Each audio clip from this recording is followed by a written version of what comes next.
The world is going to have a new monetary system in this decade that we're in. We're going to experience this huge deflationary crash around the world, and people will just lose confidence in currency. And what do they always go back to throughout history? Time after time, for the last 5,000 years actually, they always go back to gold and silver. We are entering a period of financial crisis that is the greatest the world has ever known. The wealth transfer that will take place during this decade is the greatest wealth transfer in history. Wealth is never destroyed, it is merely transferred, and that means that on the opposite side of every crisis there is an opportunity. The great news is that all you have to do to turn this crisis into your great opportunity is to educate yourself. I believe that the best investment that you can make in your lifetime is your own education. Education on the history of money, education on finance, education on how the global economy works, education on how all of these guys, the central bankers, the stock market, how they can cheat you, how they can scam you. If you learn what is going on and how the financial world works, you can put yourself on the correct side of this wealth transfer. Winston Churchill once said that the further you look into the past, the further that you can see into the future. This program is all about creating your own crystal ball, being able to gaze into the future, being able to change this crisis, the greatest crisis in the history of mankind, into your great opportunity.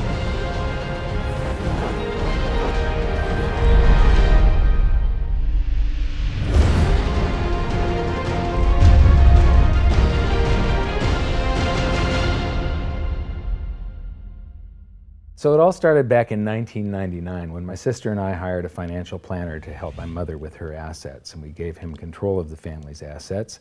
And in the next year and a half, he lost 50% of what she had. You know, he would come to us every 6 months. We'd have a meeting, and he'd have this smile on his face, just ear-to-ear smile, going, "We did really well. The S&P lost 24%, and you only lost 18." And so I fired him and I moved all of her assets to cash, and I dove into studying the financial markets, which led me into studying the economy. And when you start reading about the global economy, the people that are concerned with trade deficits and budget deficits, it's the hard money advocates, the gold community. And once I started reading them, they also write about monetary history, and then I really fell in love.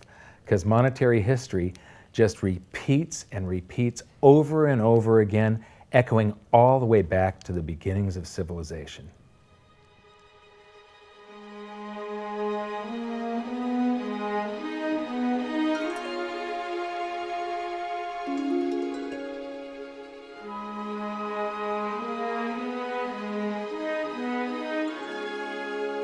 Gold and silver have been the predominant currencies for about 5,000 years, but it wasn't until somewhere between 680 BC and 630 BC that they became money. That's when they were minted into coins of equal weights somewhere in Lydia, where each coin was the same size and had the same weight. This made them interchangeable. It's called fungible. At that point, they became useful as a unit of account, a measurement. You could price a good or a service in those gold or silver coins in a certain number of them. And it was always the same for anybody whenever they were buying that good or service. But it wasn't until they made their way to the world's first free market society, the prototype of democracy, the cradle of civilization, Athens, that they exploded in use.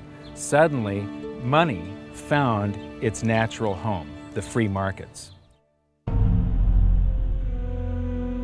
Athens was the first society to have a working tax system and free markets.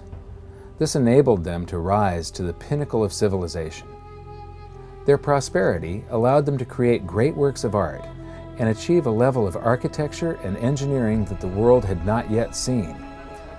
Here we are 2,500 years later, and people are still in awe of their achievements.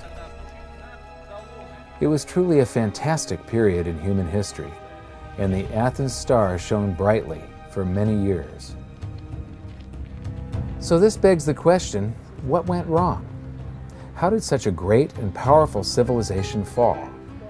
The answer lies in the same pattern that we see throughout history: too much greed and too much war. It was when the Athenians got involved in the Peloponnesian Wars, a war with Sparta, that their monetary problems began.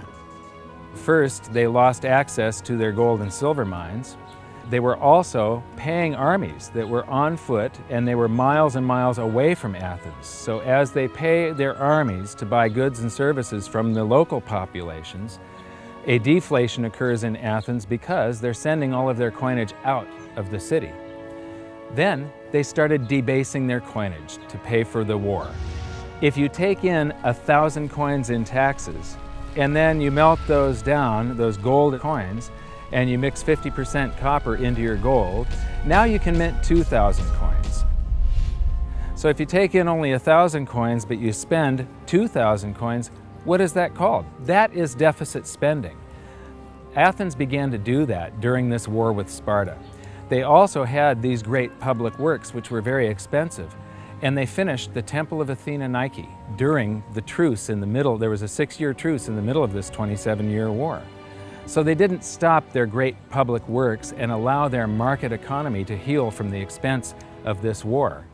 As they debased their coinage, people would take the new debased coins at face value at first, until there were a whole bunch of those. And there's something called Gresham's Law, where people tend to save to keep the thing that's rare, and they spend the thing that's common into circulation first. So all of the gold and silver coins started to disappear from circulation and become quite rare, and it was just these copper coins. Suddenly, it took a whole bunch of copper coins to buy a gold or silver coin, one of those old gold or silver coins. This is the first time that gold or silver ever had a price. Before that, everything was measured in a weight of gold and silver. So a large factor in Athens' downfall was the expense of war, the expansion of empire, the debasement of their currency, the eventual inflation that was caused. You know, they minted these coins until they became nothing but flecks of copper. This was actually the world's first hyperinflation. And what it did was it financially debilitated Athens to the point where in 404 BC they surrendered to Sparta. And eventually they became nothing but a satellite of Rome. The thing that amazes me is how history just keeps on repeating and repeating and repeating, and we never learn from all of our stupid mistakes. We just repeat the same stupid mistakes over and over and over again. Today we are doing the same thing that the Athenians did that caused the loss of their great culture. We're doing the same currency debasement. We're doing the same deficit spending, and it's for the same reasons. It's for war and it's for great public works. The interesting thing about the Peloponnesian War was how it started. I would say one of the interesting parallels is that it started really with Athens at its height and with a level of hubris that set them down the road towards ruin. Perhaps they felt that they were, Superior, couldn't make a mistake. Exactly. They knew better. Exactly. And they ended up destroying their society as a result. It's a road that we're going down today, right? I think absolutely. Yeah. There was a play written shortly after the Peloponnesian Wars about the worthlessness of the copper flecks that were their coinage at the time.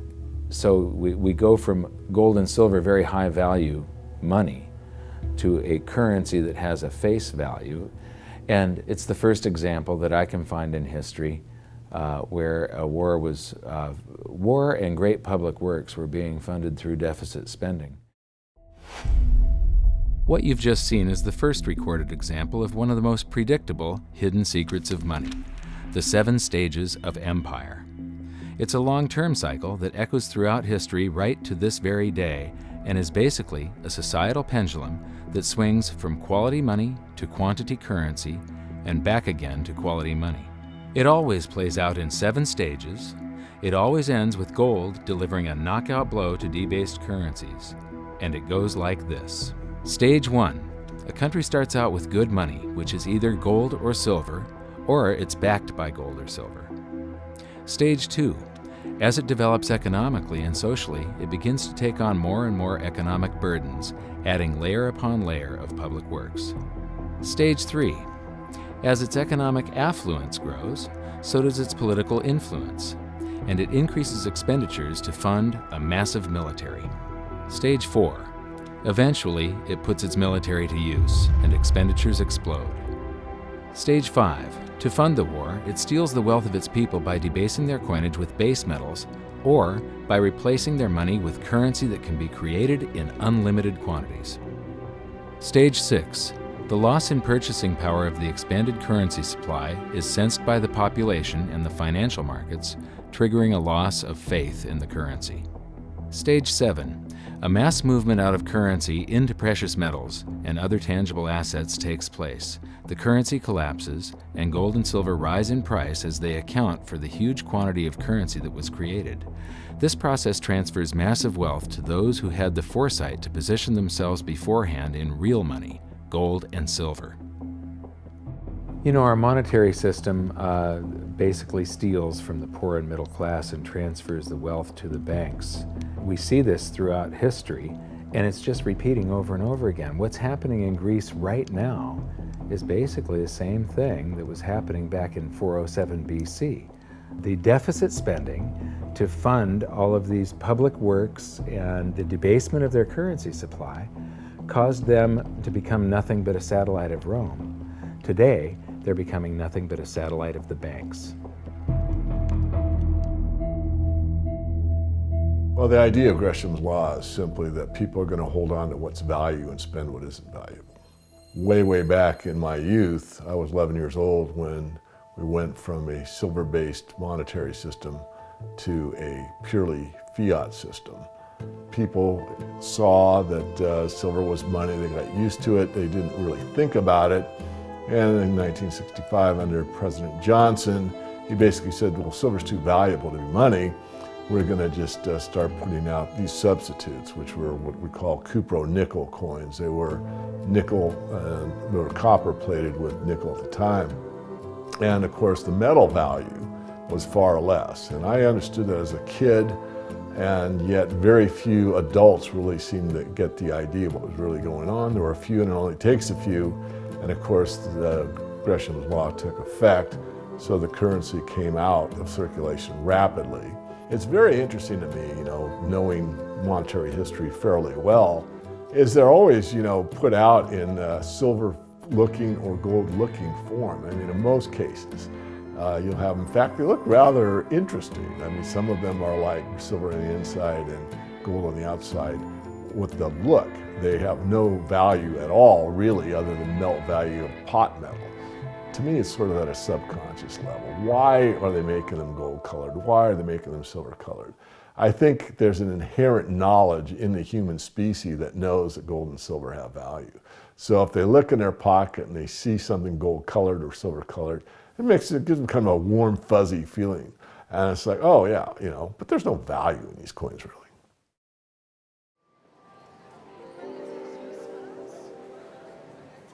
The next question is, how does this affect you? My next stop was in London, where I'd been asked to give a presentation to a group of businessmen. They wanted to understand the reason that gold had surged recently, and I explained to them that to understand gold, you have to understand monetary history. Once you see where we've come from, you can get a much clearer understanding of how the 7 stages of empire are playing out right now. We weren't allowed to show their faces, but we were allowed to film my presentation. So here it is, the last 140 years of monetary history condensed into just 10 minutes.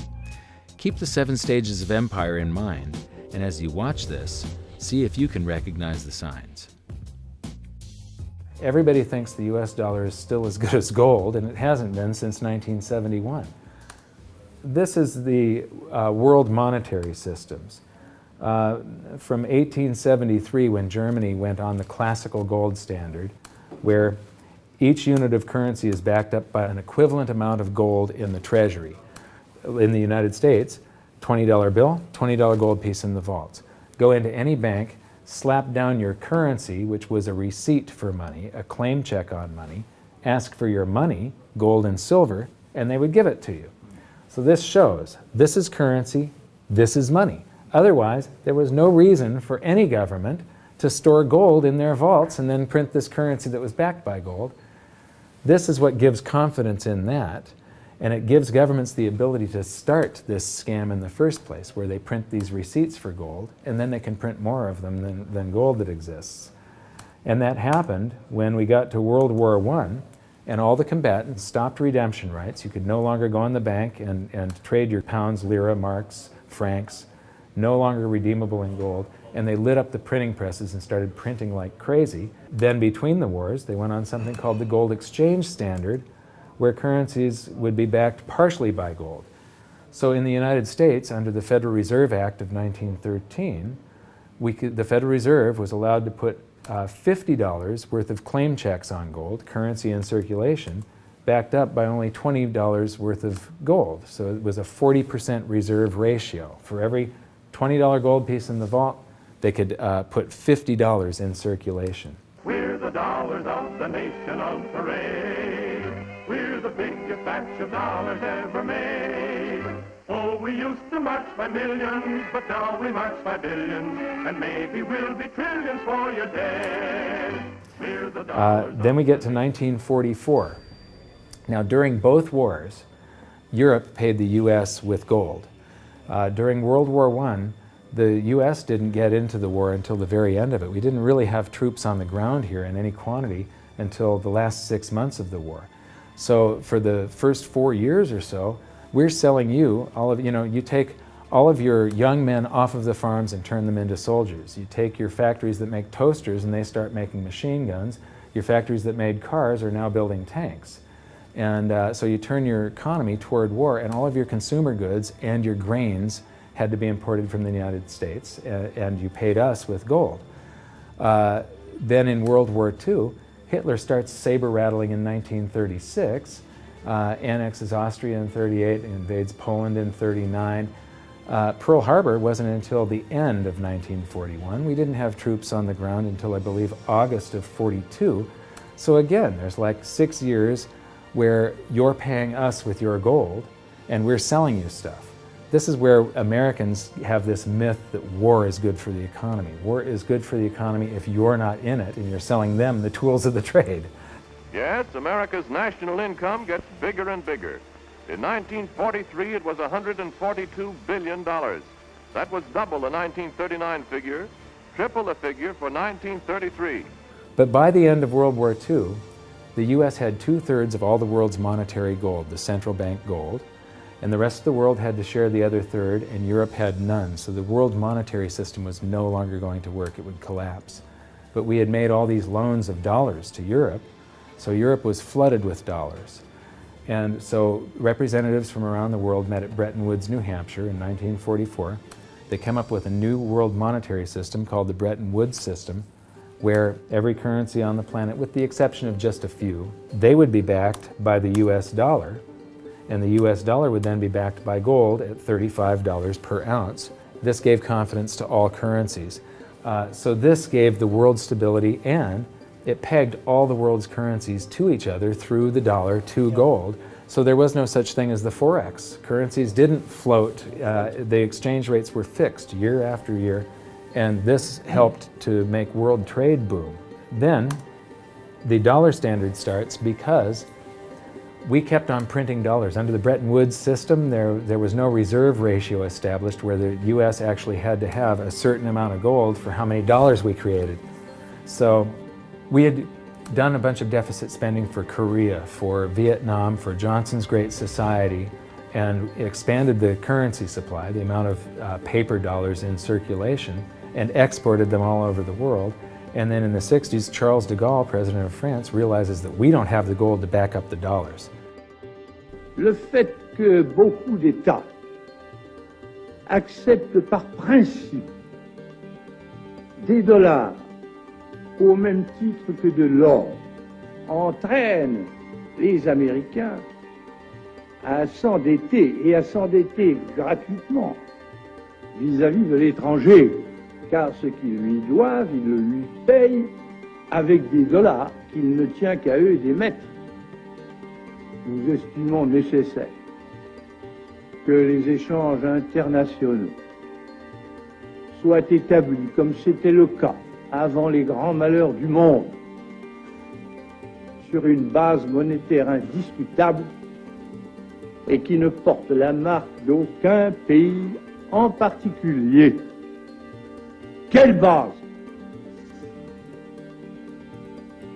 En vérité, on ne voit pas qu'il puisse y avoir réellement de critères, d'étalons autres que l'or. And he starts asking, France asks for their gold and trades in the dollars. And at that point, other countries saw this and start jumping on board. And the US lost 50% of its gold from 1959 to 1971. But we still had, in 71, about 12 times more dollars that we had created than there was gold. And this run on the bank, basically, the US now being the bank, this is a giant worldwide bank run, because the US, for the second time, had committed a fraud and created more receipts for gold than there was gold. It's that simple. And then finally, the markets sort of sensed this. And Nixon was forced to take us off the gold standard, because if he had paid out gold until it got to zero, once we couldn't pay on some of those dollars, the entire worldwide monetary system would have collapsed. I have directed Secretary Connally to suspend temporarily the convertibility of the dollar into gold or other reserve assets, except in amounts and conditions determined to be in the interest of monetary stability and in the best interest of the United States. In full cooperation with the International Monetary Fund and those who trade with us, we will press for the necessary reforms to set up an urgently needed new international monetary system. And on August 15th, 1971, all the world's currencies became fiat currency. I don't know why the rest of the world didn't rush out and hang him, but they didn't. They just all went along with this. To our friends abroad, I give this assurance. The United States has always been and will continue to be a forward-looking and trustworthy trading partner. There have been thousands upon thousands upon thousands of fiat currencies throughout history, and there isn't one that survived. It is a 100% failure rate. And we started this experiment where all the world's currencies would be fiat currencies simultaneously in 1971. But what we have here, 30 to 40 years, different monetary system, 30 years, 28 years, 39 years plus, what's next? The world is going to have a new monetary system in this decade that we're in. We're going to experience this huge deflationary crash around the world. The world will probably end up on some sort of new monetary system, probably after governments try and print their way out of this and cause hyperinflations of all the currencies, and people will just lose confidence in currency. And what do they always go back to throughout history? Time after time, for the last 5,000 years actually, they always go back to gold and silver.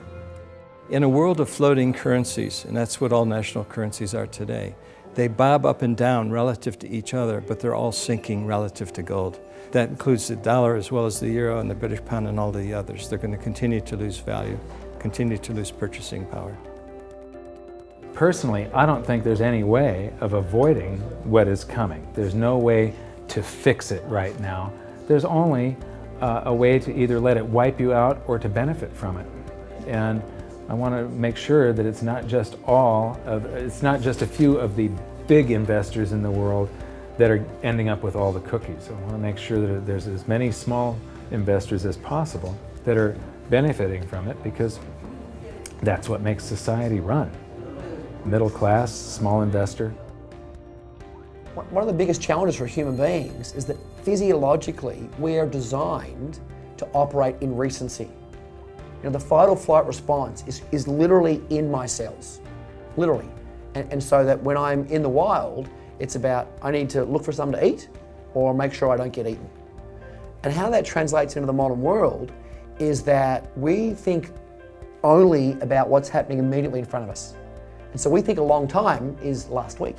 In the world of YouTube and Facebook and instant messaging, we think 3 seconds is a long time. Like, did you get the post already? I already posted it.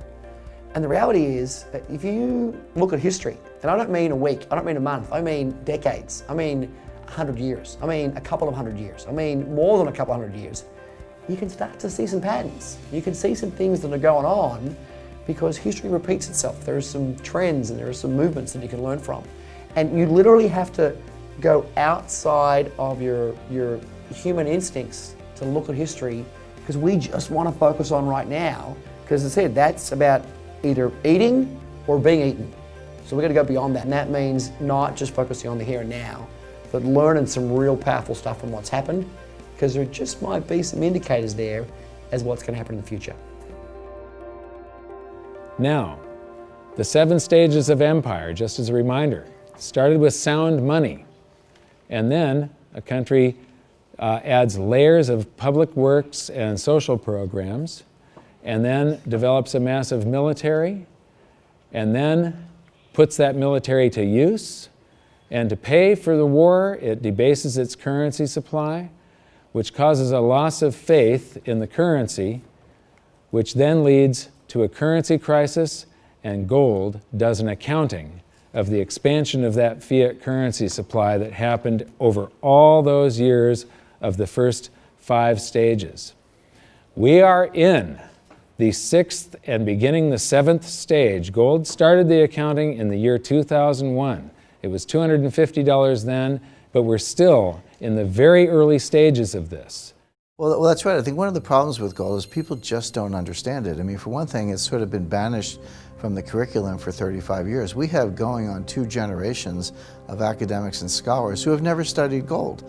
Unless you're a specialist in economic history, you can go back and look at it. Now, when I was in university and even when I was in graduate school in economics, we were still on the gold standard in some form. It was fairly attenuated, but when you studied the IMF and you looked at how they present the finances of a country and the breakdown of the reserves and the capital accounts, gold was a line item in the capital account, and you had to understand how it, what role it played and how it could equilibrate in terms of balance of trade. Well, that's gone. The IMF, Nixon went off the gold standard in 1971, and bright young economic students just don't understand gold. They think it's a joke, or they think it's maybe a commodity trade or a momentum trade. They don't understand that it really is money par excellence.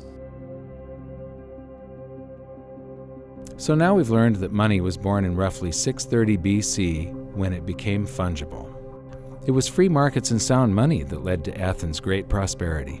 But debasement of their money for deficit spending on war and public works played a large role in their demise. Over the past 140 years, we've debased our own currencies to the point where 2 generations of scholars don't even understand gold. We learned about Gresham's law and that bad money drives out good. In recent history, there has been a new monetary system roughly every 40 years. And we've learned that we are in the 6th stage of the 7 stages of empire. So that's it for this episode. Join us next time when we learn more about the chaotic state of the US dollar standard and how it's going to affect you no matter where you live on the planet. When I wrote my book, I said that we're coming into an era that is going to be the greatest wealth transfer in the history of mankind. Therefore, it's the greatest opportunity in the history of mankind. I've made it my mission to help as many people as possible get through this crisis and to come out on the best side of the wealth transfer. I've just finished filming an exclusive presentation titled How the 7th Stage Will Unfold, where I detail what I'm doing personally to prepare for a range of scenarios. It's available at hiddensecretsofmoney.com as part of your free information toolkit. So my challenge to you for this episode is to try and find a single example in all of monetary history of a crisis that was brought on by too much deficit spending, too much debt, and too much currency debasement being solved by more deficit spending, more debt, and more currency debasement. Until then, good luck, and I'll see you at the bonus presentation at hiddensecretsofmoney.com. Thanks. You bet. There is no other side. You're either silver and gold or you're doomed. That's exactly the way the world is always working. That's the way it's working right now. Turn on the television, watch with the price of gold. Look at the dollar going down, gold's going up, silver's going up. That's exactly the way it's always worked, and it's always worked that way, and it's working that way now. And why is anyone surprised? Why is it? Well, I'm surprised it's always worked like that. For the past 5,000 years. That's right, 5,000 years in a row, it's worked exactly that way. It's happening that way now. And ooh, wait a minute here. Weird. Beyond weird. Mike Maloney's Hidden Secrets of Money is made possible by the clients of goldsilver.com. Your continued loyalty and support allows us to educate the public on how to both protect themselves and benefit in the turbulent times ahead. To all goldsilver.com customers, thank you. Hidden Secrets of Money would not be possible without you.